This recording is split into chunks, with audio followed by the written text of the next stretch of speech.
আমার তো অন্য কিছু লাগতেছে। আপনি বুঝতে পারতেছেন না আমি কি বলতে চাচ্ছি? দেখ, ঘুরায় পেঁচে কথা আমি পছন্দ করি না। তোর যা বলার তুই ক্লিয়ার করে বল, দেখি আমি রাখতে পারি কিনা। আচ্ছা শুনেন,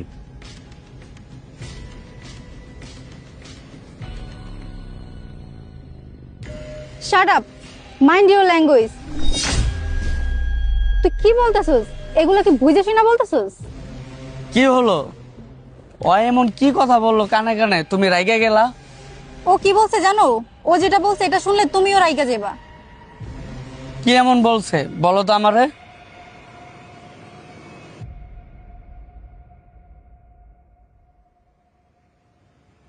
মানে তোর এত বড় সাহস, তুই আমার সামনে দাঁড়ায়া এই কথা কেমনে কস?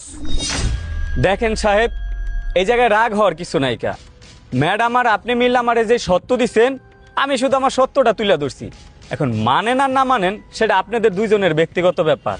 আর ম্যাডাম, আমি কিন্তু আপনারা খারাপ কিছুও বলি নাই, আপনার ভালোর জন্যই আমি এই সত্যটা তুলে ধরছি। আপনার যদি বিশ্বাস না হয়, আমার কাছে আরেকটা প্রমাণ আছে, সত্যের প্রমাণটা। আপনি চাইলে একটু ভিডিওটা দেখতে পারেন। আচ্ছা দেখি কি ভিডিও।